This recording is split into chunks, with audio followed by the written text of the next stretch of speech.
Welcome back to Java Programming from Zero to Hero, the complete course. In this lecture, we're going to be taking a look at exceptions in Java. So let's get started. What is an exception? An exception is an error condition that changes the normal flow of control in a program. Exceptions in Java separates error handling from main business logic. It is based on ideas developed in Ada, Eiffel, and C++. Java has a uniform approach for handling all synchronous errors. This consists of from very unusual, for example, out of memory, to more common ones your program should check itself for, such as index out of bounds. This also covers Java runtime system errors and errors that programmers detect and raise deliberately. So let's look at throwing and catching. An error can throw an exception. By default, exceptions result in the thread terminating after printing an error message. However, exception handlers can catch specific exceptions and recover from an error.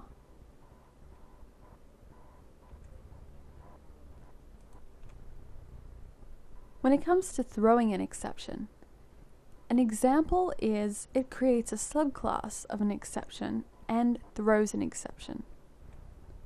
Here's an example of some code.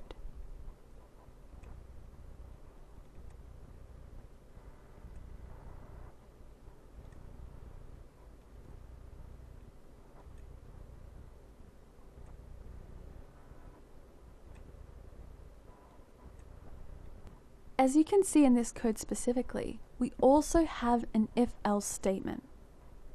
If no error occurred, process the code normally. Else, if an error does occur, throw an exception. Let's look at exceptional flow of control. Exceptions break the normal flow of control. When an exception occurs, the statement that would normally execute next is not executed. What happens instead depends on whether the exception is caught, where it is caught, what statements are executed in the catch block, and whether you have a finally block.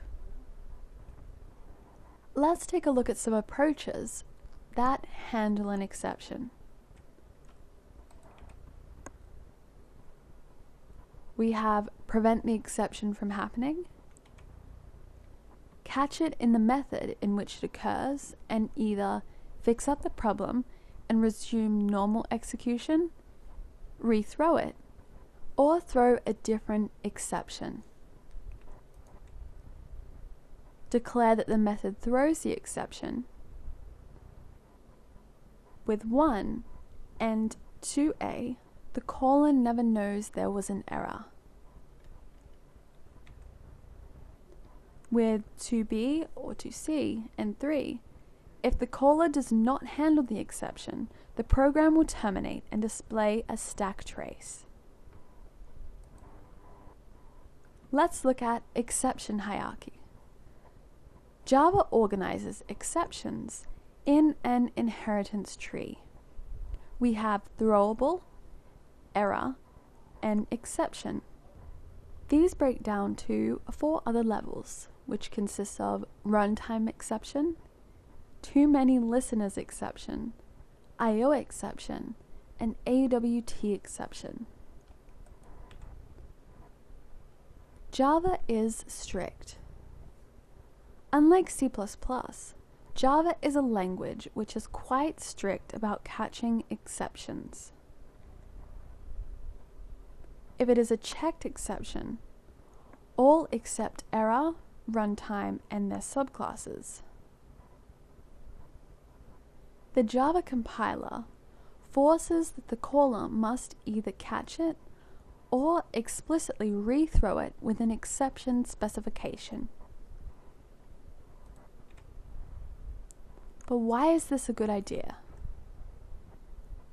By enforcing exception specifications from top to bottom, Java guarantees exception correctness at compile time. Here is a method that ducks out of catching an exception by explicitly rethrowing it.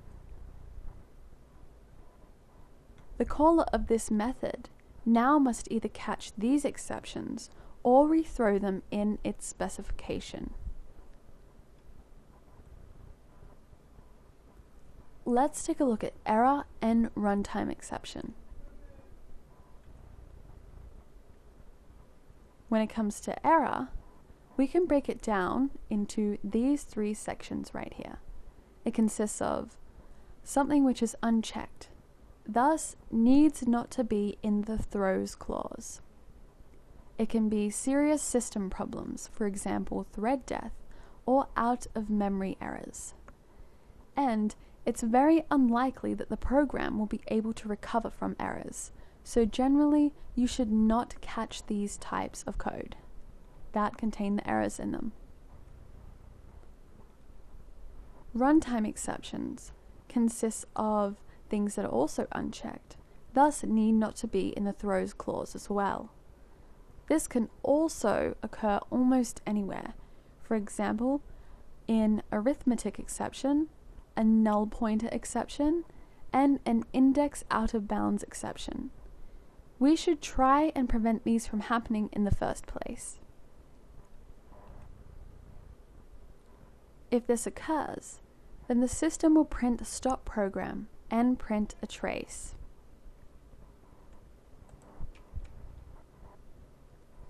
Now let's move to catching an exception.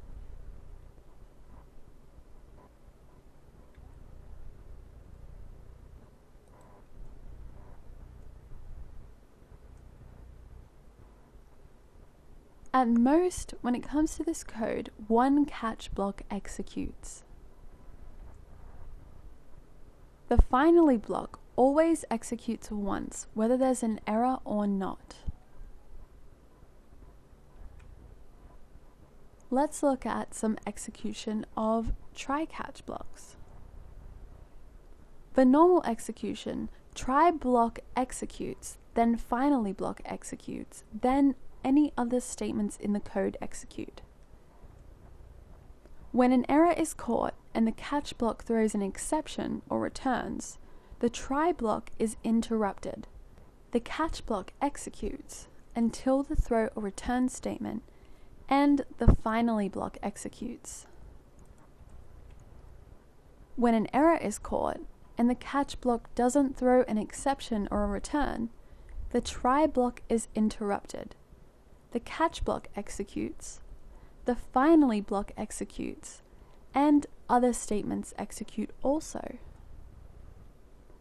When an error occurs that is not caught, the try block is interrupted and the finally block executes. Here's an example.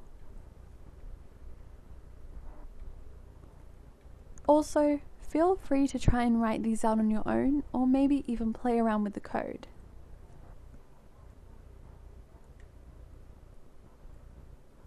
Now let's move on to catch processing.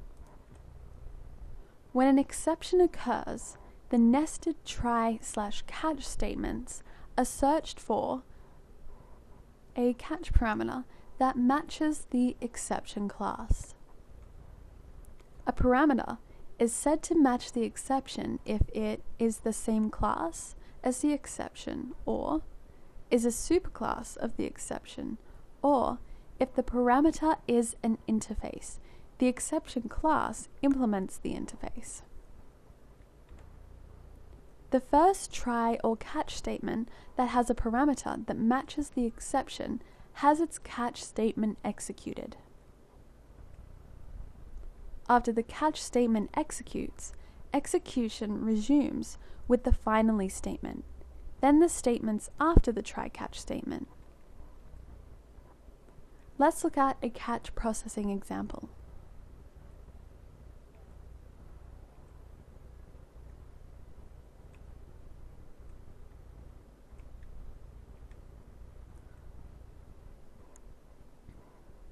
This code prints, "Now is the time." Note that the exceptions don't have to be used, only for error handling. But any other use is likely to result in code that is really hard to understand. Let's look at declaring an exception type. When it comes to declaring an exception type, it should inherit from an existing exception type.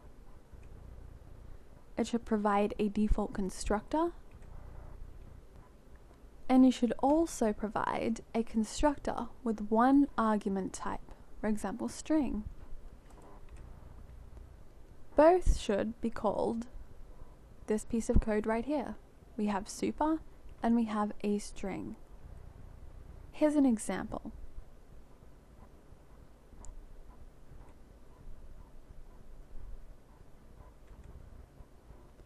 Exceptions are ubiquitous in Java. Exception handling is required for all read methods, also many other system methods. If you use one of Java's built-in class methods and it throws an exception, you must catch it. For example, surround it in a try or catch block, or rethrow it. If not, you will get a compile time error.